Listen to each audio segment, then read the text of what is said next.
akhirnya saya tolak gaji 50 juta per bulan itu demi negara saya. Nah, inilah saatnya. Memang jiwanya saya masih muda, tapi umur saya udah 44, saya udah siap untuk terjun, saya udah selesai dengan saya dan keluarga saya. Anak saya 3, alhamdulillah udah perempuan udah besar-besar. Istri saya juga udah punya usaha juga. Jadi inilah saatnya saya ingin mengabdi, Mas. Inilah saya ingin menjadi manusia yang bermanfaat untuk negara saya sendiri. Bahlil atau Erlangga? Bahlil lah. Karena ketemu baru kayaknya.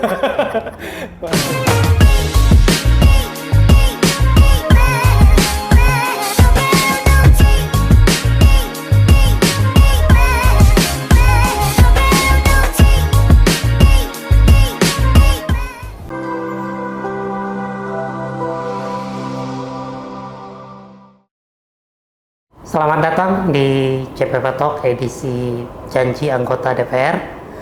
Tapi kali ini bukan hanya sekedar menagih janji anggota DPR, CPP Talk juga akan membahas sebuah perjalanan yang menginspirasi tentang bagaimana seorang pengusaha sukses, seorang profesional, kemudian memutuskan maju ke DPR RI, masuk ke dunia politik, dan membawa visi besar untuk mendorong kemajuan ekonomi lokal. Belakangan ini banyak diskusi tentang peran pengusaha yang memasuki dunia politik, membawa pengalaman, inovasi, dan manajemen mereka untuk mengatasi tantangan ekonomi. Bagaimana ini diterapkan dalam konteks lokal? Mari kita lihat tayangan berikut ini. Di tengah pergeseran dinamika politik, semakin banyak pengusaha yang meninggalkan ruang rapat dan terjun ke arena pemerintahan. Dengan modal pengalaman bisnis yang solid, mereka membawa perspektif baru, efisiensi, inovasi, dan keberanian mengambil resiko menjadi modal mereka untuk memimpin perusahaan. Tak hanya berfokus pada profit, mereka kini berjuang menciptakan kebijakan yang memberdayakan ekonomi lokal dari lapangan kerja hingga peluang usaha baru bagi masyarakat.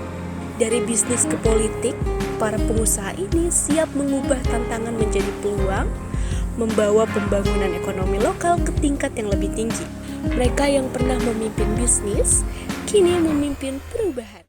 Seiring dengan isu yang tadi kita bahas, saat ini ada seorang tokoh pengusaha yang berhasil di dunia bisnis dan sekarang memutuskan maju ke dunia politik dan ingin memberikan kontribusi untuk kemajuan ekonomi lokal. Mari kita simak perjalanan karir Bapak Fernando Ganinduto. Dalam perjalanan hidup, setiap langkah membentuk jejak yang menentukan arah masa depan. Fernando Ganinduto, seorang pengusaha sukses yang kini menapaki jalan politik, adalah contoh nyata bagaimana visi dan dedikasi dapat membangun jembatan antara dunia bisnis dan negara tercinta.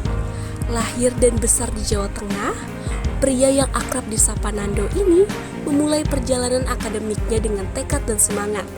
Pendidikan di bidang bisnis yang ia tempuh di negeri orang membekalinya dengan keterampilan strategis yang kemudian membawanya meraih sukses di dunia korporasi. Dengan hasrat untuk membawa perubahan nyata, Nando akhirnya beralih ke dunia politik. Kini, sebagai anggota DPR RI terpilih untuk periode 2024 hingga 2029 dari Jawa Tengah 1, ia bertekad untuk menerapkan visi bisnisnya demi kemajuan ekonomi lokal dan negara tercinta. Mari kita sambut Bapak Fernando Ganinduto, anggota DPR RI terpilih periode 2024-2029, yang akan berbagi kisah dan cerita tentang perjalanan politik dan bisnisnya, serta bagaimana nanti dia akan membangkitkan ekonomi lokal. Pak, hari ini pasca terpilih jadi anggota DPR. Alhamdulillah masih tinggal nunggu pelantikan. Minggu-minggu ini kita ada Lemhanas yang kita harus lakuin, itu administrasi yang kita harus jalankan. Ya biasa mas. Udah tinggal siapkan mental aja. Baik. Sebelum kita nanti bercerita lebih banyak tentang perjalanan Mas Nando, saya biasa memanggil Mas Nando, dan bagaimana nanti beliau akan memperjuangkan ekonomi lokal di Jawa Tengah, terutama di dapil beliau. Kita akan simak percakapannya sesaat lagi.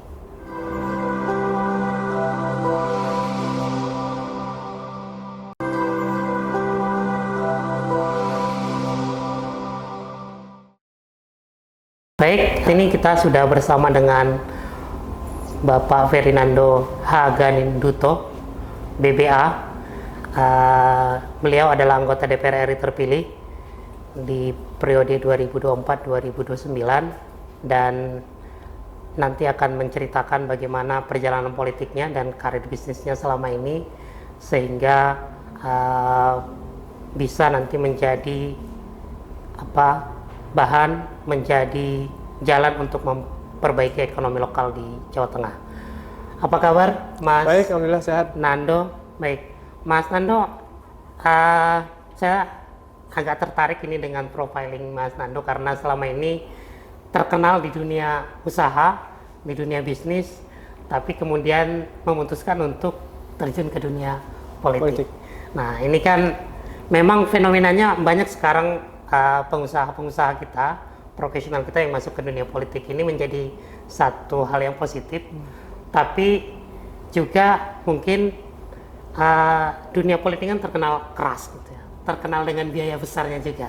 Nah, apa yang mendorong dan membuat Mas Nando ini memutuskan untuk masuk ke dunia politik dan menjadi calon anggota DPR RI? Baik, jadi gini Mas Adi, saya mau tarik sedikit cerita mengenai perjalanan hidup saya, karena memang politik ini sesuatu yang ternyata tidak gampang untuk masuk politik. Jadi dulu ceritanya pada saat saya kuliah itu saya memang kuliah SMA sempat di Australia.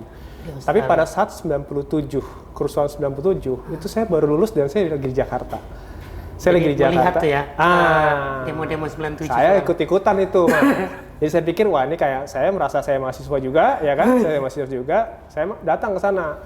Oh ternyata seperti ini gitu kan, ternyata seperti ini. Terus saya tahu bahwa pada saat itu 97, kerusuhan 97 itu bahwa mahasiswa bisa menggerakkan politik Indonesia gitu. Wah saya tertarik di situ. Saya pikir, wah ini sesuatu yang menarik untuk saya untuk masuk ke politik. Nah, saya menarik sekali. Tapi pada saat itu saya pikir, wah saya belum kuliah, saya belum lulus. Saya wah ini saya nggak bisa kayak gitu. Jadi akhirnya saya kuliah dulu. Terus saya melanjutkan kuliah saya di Amerika. Dan kebetulan pada saat saya di Amerika itu saya tertarik karena saya emang suka disiplin, Mas. Saya suka disiplin, saya suka militer. Jadi saya sempat sekolah di militer di Amerika 2 tahun. Nah, saya suka militer. Disitulah saya mendapatkan sebuah kedisiplinan militer yang sangat ketat, sangat disiplin, sangat teratur, yang membuat saya menjadi pribadi yang lebih baik pada saat itu. Saya 2 tahun sekolah di militer itu. Nah, pada saat sekolah di militer 2 tahun, terus saya melanjutkan S1 saya di New York pada saat itu. Nah, pada saat di New York itu dulu sebelum lulus, Mas, itu ada satu program magang, internship namanya. Jadi sebelum lulus itu, 6 bulan sebelum lulus itu kita diwajibkan untuk magang. Nah, pada saat magang itu kantornya yang tempat kita magang itu ditunjuk sama sekolah. Jadi sekolah menunjukkan kamu kerja di sini, kamu kerja di sini, kamu kerja di sini. Nanti tempat kerja kamu itu yang akan menilai bahwa kamu kerjanya bagus apa enggak selama 6 bulan. Itu akan menjadi hasil dari nilai sekolah saya. Nah, karena saya pengen nilai bagus, Mas Ardi, otomatis saya kerja banting tulang pada saat itu. Saya itu di perusahaan apa waktu itu, Mas? Waktu itu namanya Matrix Capital. Matrix Capital. Nah, itu perusahaan hedge fund di New York itu. Karena di New York itu kan, karena saya memang background saya kan keuangan, jadi saya waktu itu kerja di hedge fund di perusahaan. Kalau di sini tuh reksadana lah, hedge fund di sana. Nah, saya kerja di situ magang karena saya tertarik di financial institution, saya kerja di situ. Nah, 6 bulan saya banting tulang kerja karena saya kan ingin mendapatkan nilai bagus pada saat itu. Akhirnya saya banting tulang. Alhamdulillah 6 bulan saya kerja selesai, saya mendapatkan nilai alhamdulillah salah satu yang terbaik. Wow. Dan bukan hanya itu, Mas. Jadi pada saat itu saya mendapatkan, karena saya banting tulang, perusahaan itu yang saya magang itu memberikan saya pekerjaan. Iya, udah Nado, kamu nggak usah pulang ke Indonesia. Kamu kerjanya bagus, kamu kerja aja sama perusahaan saya, nanti visanya kami yang ngurusin, kamu saya gaji. Wah. Itu orang Indonesia di tengah-tengah orang Amerika. Betul, perusahaan Amerika. Nah, saya pikir kok wah ini luar biasa sekali gitu kan. Saya belum lulus, pada saat itu kan masih belum lulus kan. Saya udah dapat pekerjaan. Saya waktu itu saya pikir boleh juga nih saya cari uang kan pada saat itu. Saya nanya sama bos saya, "Pak, ini berapa gajinya?" Yang gitu. Loh, kan kita cari uang toh, kita kan kerja kan cari uang. Ini berapa gajinya? Oh ya, waktu itu Pak, waktu itu tahun 2004 ya. Itu saya ditawarkan gaji $5.000 per bulan. $5.000 per bulan. Itu kalau dikonversi ke rupiah itu, ya kalau 10.000 aja, itu udah 50 juta per bulan. Nah ini yang tertarik, ini menarik. Pada saat itu, kalau saya ambil gaji 50 juta per bulan ini, dan saya kerja di perusahaan itu, dan saya udah menikmati uang itu, saya bertahun-tahun kerja, mungkin saya dapat istri juga orang Amerika, saya lupa dengan negara saya. Kalau misalnya saya melakukan itu, saya akan lupa itu semua. Saya akan lupa 97 saya ingin masuk politik. Saya akan lupa kalau misalnya saya ingin membangun negara saya. Jadi apa yang saya lakukan pada saat itu, saya tolak 50 juta ribu. Saya tolak. Karena kenapa? Karena kalau saya terima, saya nggak mungkin balik ke Indonesia. Saya mungkin kerja di sana dan seterusnya. Bahkan bisa jadi citizenship di sana. Pasti. Ya. Akhirnya saya tolak 50 juta per bulan, gaji 50 juta per bulan itu demi negara saya. Jadi saya bilang sama Pak, mohon maaf, terima kasih atas tawarannya, tapi Pak, saya kesini untuk belajar. Saya di sini untuk menuntut ilmu, karena begitu saya lulus, saya ingin balik ke negara saya ingin bangun negara saya. Itu yang jawaban saya. Sampai Indonesia, saya melamar ke ratusan perusahaan, tidak ada satu perusahaan pun yang menawarkan gaji 50 juta per bulan. Otomatis, karena saya baru lulus kuliah, nggak ada. Tapi ya nggak apa-apa, itu risiko saya. Saya dapatkan gaji yang sangat minim, saya kerja di bank, dan seterusnya. Nah itu pada saat itu saya memang udah tertarik ke politik. Saya bilang, saya udah lulus nih. Saya pengen masuk politik. Tapi ternyata politik itu nggak murah. Ternyata politik itu dituntut kemapanan. Satu pribadi yang harus mapan, harus punya, udah beres dengan, harus selesai dengan dirinya sendiri. Pada saat itu saya belum selesai, Mas. Saya waktu itu keluarga saya belum ada, saya belum nikah, saya belum punya anak, gaji belum ada, belum kerja. Saya pikir, wah ini sih nggak mungkin masuk politik sekarang. Jadi akhirnya saya berusaha membina satu keluarga, terus akhirnya saya hampir 25 tahun saya bekerja, menabung dan seterusnya. Nah inilah saatnya. Saya ingat tahun 97, pada saat itu saya ingin masuk politik. Dengan kemapanan saya sekarang, saya alhamdulillah umur udah 44, udah setengah jalan ini. Masih muda kan? Memang jiwanya saya masih muda, tapi umur saya udah 44, saya udah siap untuk terjun, saya udah selesai dengan saya dan keluarga saya. Anak saya 3, alhamdulillah udah perempuan udah besar-besar. Luar biasa. Istri saya juga udah punya usaha juga. Jadi inilah saatnya saya ingin mengabdi, Mas. Inilah saya ingin menjadi manusia yang bermanfaat untuk negara saya sendiri. Itu ceritanya. Luar biasa. Jadi nggak banyak orang Indonesia nolak pekerjaan di Amerika gajinya 50 juta. Ini langka ini, Mas Nando ini. Tapi Mas Nando, kalau ini ada orang banyak bertanya gitu ya, Mas Nando ini masih apakah betul anaknya Pak Dito, yang juga politisi senior di Golkar gitu ya, abangnya Mas Diko, Bupati Kendal. Nah, dan ada nggak pengaruh dari ayah gitu ketika memutuskan untuk masuk ke politik? Baik. Jadi di keluarga kami, Mas Ardi, jadi ayah saya terutama itu tidak pernah, karena kami kan ada 4 anak laki dan 1 anak perempuan. Jadi banyak lakinya, ada 4. Kami dari kecil itu tidak pernah didorong-dorong harus begini, mau kesini, nggak pernah, sama sekali nggak pernah. Jadi ayah saya tuh benar-benar membebaskan kami untuk berpolitik, berkarir, memilih jodoh dan seterusnya, itu nggak pernah ada jalannya masing-masing ya? Nggak pernah. Jadi, tapi otomatis beliau udah berpolitik dari 2004. Bapak saya udah menjadi anggota DPR RI 4 periode berturut-turut. Otomatis ilmu politik itu saya sudah dapatkan di rumah, Mas. Jadi saya sudah belajar sendiri dari ayah saya sendiri. Setiap kampanye saya ikut. Saya pengen tahu, saya ikut kampanye beliau, saya terjun ke bawah sama bapak saya, walaupun saya waktu itu belum masuk politik. Saya pengen tahu aja, saya pengen belajar, karena saya sudah belajar orangnya. Saya pengen terjun, apa sih politik, ke DPR saya ikut, sidang paripurna itu saya duduk di atas, sidang itu saya pengen tahu apa gitu DPR, karena saya tahu, saya targetnya akan ke sana. Tapi sebelum saya ke sana, saya harus menguasai dulu ini apa sebenarnya DPR, ini apa itu sebenarnya. Itulah akhirnya saya belajar.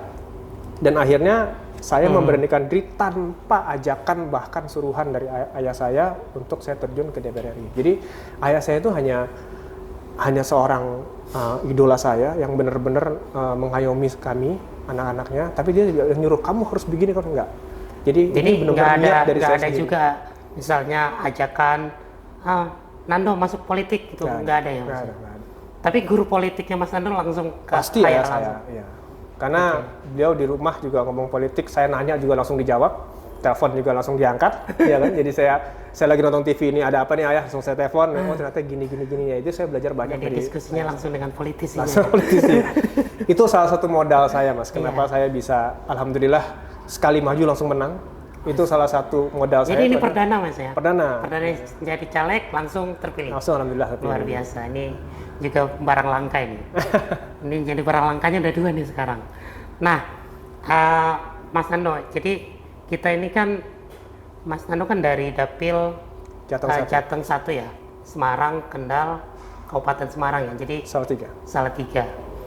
Di daerah itu kan sebenarnya tentu ada banyak tantangan-tantangan ekonomi yang mungkin sudah Mas Nando pelajari sejak memutuskan maju di Dapil Jawa Tengah 1 itu.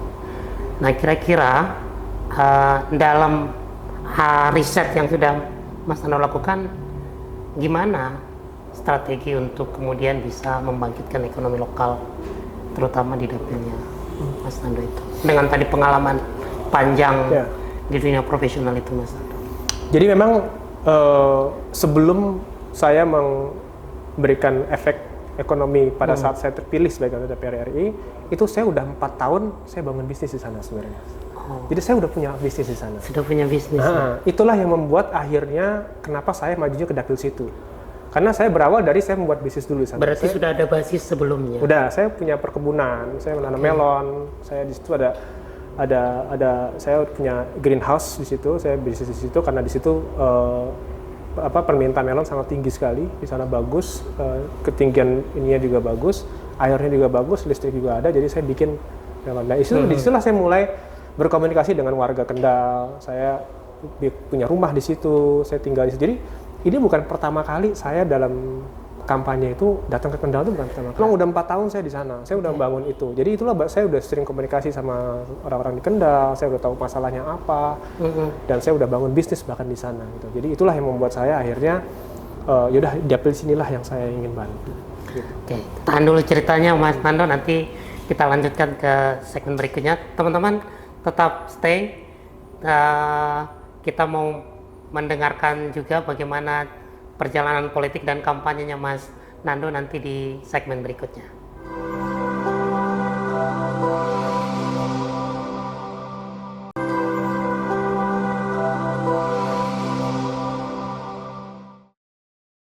Baik, tadi kita sudah mendengarkan cerita menarik dari Mas Nando, mulai dari Amerika, mulai dari 97 bahkan. 97 yang itu menjadi titik awal sebenarnya pertemuannya dengan politik, ya, lalu menimba ilmu ke Amerika dan akhirnya memutuskan balik ke Indonesia dan justru dan bahkan membuat usaha di Jawa Tengah di dapilnya. Jadi bukan anak Jakarta yang kemudian karena caleg tiba-tiba turun ke dapil gitu, bukan, ternyata sudah punya basis di daerahnya. Nah tapi yang menarik Mas Nando, biasanya pengusaha ini kan ketika dia memutuskan terjun ke politik, ada nilai, ada value yang diperjuangkan. Nah, Mas Nando sendiri kira-kira apa sih Mas yang ingin diperjuangkan sebenarnya ketika memutuskan untuk masuk ke politik dan jadi caleg DPR? Jadi gini, Mas Ardi, kalau di dalam bisnis itu tujuan kita adalah kita mendapatkan keuntungan dari sebuah investasi yang kita sudah invest. Jadi kita keluar uang untuk investasi, kita bekerja, kita mendapatkan hasil dan mendapatkan keuntungan. Nah, politik nggak seperti itu, Mas. Politik itu tidak menghasilkan keuntungan. Politik itu adalah pengabdian. Politik itu adalah pengabdian. Politik itu adalah bahkan kita tidak mendapatkan keuntungan dari sesuatu investasi yang kita tanamkan. Kita adalah benar-benar mengabdi kepada rakyat. Jadi makanya politik dan bisnis itu satu kesatuan yang berbeda menurut saya. Jadi bisnis itu kita mencari keuntungan, politik itu adalah pengabdian kepada rakyat gitu. Jadi tujuan saya masuk politik itu adalah pengabdian, Mas. 44 tahun saya sudah hidup di dunia ini, saya sudah membina keluarga, saya sudah mendapatkan keuntungan dari perusahaan-perusahaan saya sudah mensejahterakan karyawan-karyawan saya yang jumlahnya hanya sedikit ini. Nah ini saatnya saya mensejahterakan masyarakat di dapil saya. Iya. Itu tujuan saya. Jadi ingin berdampak lebih ya, Iya, Mas, ya, ke memang masyarakat ya. Memang kan di dalam agama Islam pun juga dikatakan bahwa sebaik-baiknya manusia adalah manusia yang bermanfaat bagi bersama. Nah, saya sudah bermanfaat untuk karyawan saya, tapi izinkan saya untuk bermanfaat untuk masyarakat luas dalam dapil saya. Mungkin suatu saat saya akan menjadi orang bermanfaat untuk satu Indonesia. Amin. Amin. Nah, tapi untuk saat ini saya hanya ingin memberikan kesejahteraan ekonomi di dapil saya yang jumlahnya itu 59 kecamatan, 4 kabupaten kota. Dan jumlahnya lumayan banyak. Nah, tantangan yang Mas Nando lihat di masyarakat, kira-kira apa yang menjadi problem masyarakat di dapilnya Mas Nando yang kemudian itu kayaknya saya harus perjuangkan ini. Itu banyak sekali Mas Andi. Saya tuh kampanye itu hanya 8 bulan, totalnya 8 bulan. Itu banyak sekali permasalahan yang saya harus dari infrastruktur, dari masalah pupuk, pertanian, air bersih, terus masalah kesejahteraan, kesehatan, pendidikan, itu semua itu bermasalah semua. Bukan bermasalah, artinya harus ditingkatkan. Iya. Nah, karena saya waktu itu pas kampanye alhamdulillah saya masih muda dan saya masih terjun ke lapangan ya. Saya ratusan ribu saya ketemu orang, jadi saya udah menginventaris semua permasalahan ini, Mas.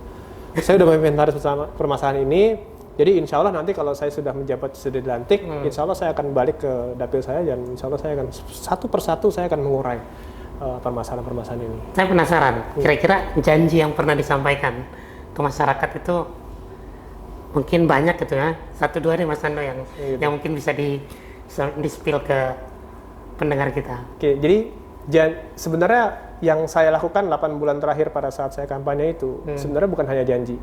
Saya menjelaskan kepada warga konstituen saya bahwa DPR RI itu adalah hanya seorang jembatan bagi rakyat ke pemerintah pusat. Selayak namanya adalah Dewan Perwakilan Rakyat. Jadi kami hanya wakilnya panjenengan semua. Saya bilang, saya tuh hanya wakilnya Bapak Ibu sekalian.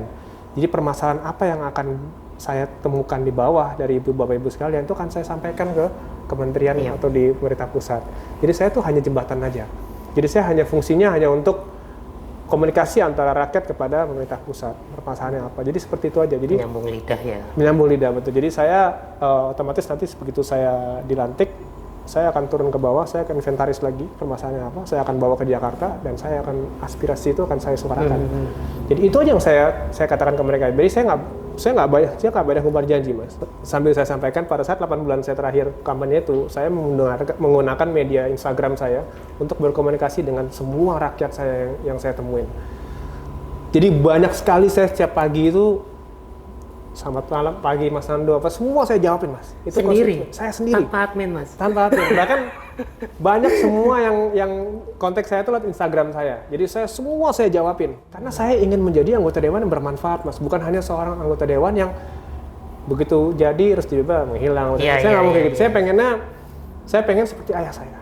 Ayah saya itu idola saya. Jadi dia tuh udah 4 periode jadi anggota DPR terus. Saya pengen terus menjadi anggota DPR. Jadi bermanfaat lah bagi dapil saya. Nah, itu tadi yang soal cerita banyak politisi yang melupakan dapil atau melupakan konstituen, kan cerita itu kan banyak, Mas, dan itu terekam di memori publik itu. Sebagai seorang pengusaha baru, maksudnya orang yang sudah lama di dunia bisnis, sudah lama di dunia usaha, kemudian masuk ke politik, yang kira-kira menurut Mas Nando nilai-nilai di dunia usaha itu yang bisa kita bawa ke politik itu apa sih, Mas? Sehingga kemudian publik percaya gitu, kalau kita pilih anggota DPR yang dari pengusaha itu lebih baik misalnya dari yang lain, misalnya kira-kira. Ya paling nilai yang paling bisa saya jual pada saat itu adalah saya sudah selesai dengan hidup saya. Saya sudah puluhan tahun saya kerja, saya sudah mendapatkan tabungan yang cukup untuk saya dan keluarga saya. Jadi saya tidak mencari hal-hal seperti itu lagi. Yang saya cari adalah pengabdian kepada rakyat. Itu yang saya jual. Nah, kita melihat di beberapa pemberitaan ya, Mas Nando, ini kan cukup banyak bicara soal ekonomi, BUMN, bahkan sesekali sales mengkritik kebijakan di Kementerian BUMN gitu ya. Saya mau tahu, nanti kalau sudah terpilih, sudah dilantik jadi anggota DPR tanggal 1 Oktober. Itu kira-kira akan memilih di komisi mana, Mas? Oh gitu. Jadi kalau saya ditanya komisi mana, otomatis saya berharapnya itu komisi yang saya sudah punya background. Saya sudah pengalaman di bidang itu. Saya sudah tahu gimana penyelesaiannya mengenai sektor-sektor itu. Nah, kenapa tadi sempat dikatakan bahwa saya sering komentar mengenai BUMN, ekonomi, keuangan? Karena wartawan yang nanya ke saya, kalau bukan sekitar itu, saya nggak pernah jawab. Saya bilang saya nggak paham kalau masalah itu, tapi kalau misalnya saya bicara ekonomi, kita bicara BUMN, kita bicara keuangan, itu saya paham sekali. Karena itu adalah bidang saya, itu adalah background saya, itu sesuatu yang saya tekuni selama bertahun-tahun di negara ini. Jadi otomatis saya gatel untuk berkomentar di situ. Gitu. Ya, jadi itu tadi cerita Mas Nando bagaimana beliau merawat dan memperjuangkan aspirasi di masyarakatnya. Dan ini salah satu kelebihan dari politisi muda, sangat aware terhadap sosial media, menggunakan sosial media sebagai jalur komunikasi kepada masyarakat. Jadi untuk masyarakat Dapil Jateng 1, Kabupaten Semarang, Kota Semarang, Kabupaten Kendal, dan Salatiga, jangan sungkan-sungkan untuk menyampaikan aspirasi ke Mas Nando lewat sosial medianya. Sosial media dijawab sendiri, jadi bukan lewat admin. Jadi semua aspirasi insya Allah akan dibaca langsung oleh Mas Nando. Baik, Mas Nando, sebelum kita akhiri percakapan kita, perbincangan kita pagi hari ini, kita mau kuis dulu, Mas Nando. Oh, iya. Ini kuisnya jawab cepat, disordered. Jadi nanti saya akan tanya ke Mas Nando dan mohon dijawab untuk cepat dan ringkas. Nggak perlu ada apa namanya penjelasan, langsung aja. Jadi tegang nih saya ini. Oke, kita mulai, Mas. Oke. Pertanyaan pertama, Kendal atau Jakarta? Kendal. Bisnis atau politik? Politik. Politik. Ternyata bisnisnya sudah mulai dilupakan kayaknya. Main golf atau goes? Goes. Nah, masyarakat ini banget ya, sehat banget gitu. BUMN atau kementerian? BUMN-nya maksudnya perusahaannya? Kementerian. Nih, ini udah agak serius nih kita nih. Bahlil atau Erlangga? Bahlil lah ada. Karena ketum baru kayaknya. Bahlil lah ada dia. Kemudian, nah ini masuk kita ke pilkada. Ahmad Lutfi atau Andika Perkasa? Ahmad Lutfi, of course. Udah pasti lah. Didukung Golkar soalnya. Terakhir, Prabowo atau Gibran? Prabowo presiden terpilih. Baik, terima kasih Mas Nando atas perbincangan kita pada pagi hari ini. Sebelum kita tutup, kita mau mendengarkan dulu closing statement dari Mas Nando. Mungkin ada pesan-pesan buat masyarakat di Jateng 1 yang sudah memilih Mas Nando di pemilu kemarin. Baik, pertama-tama saya mengucapkan banyak terima kasih, terutama ke Mas Hardi dan Promedia yang sudah mengundang saya, yang sudah memberikan kesempatan saya untuk datang ke sini dan mengulik perjalanan hidup saya. Pesan dari saya tentunya untuk dapil saya, kemarin ada 63.881 suara untuk saya. Terima kasih banyak atas pilihan saya, tapi saya di sini bukan sebagai anggota dewan untuk 63.000, tapi saya sebagai anggota dewan 4 kabupaten kota, Kabupaten Kendal, Kota Semarang, Kabupaten Semarang, dan Kota Salatiga.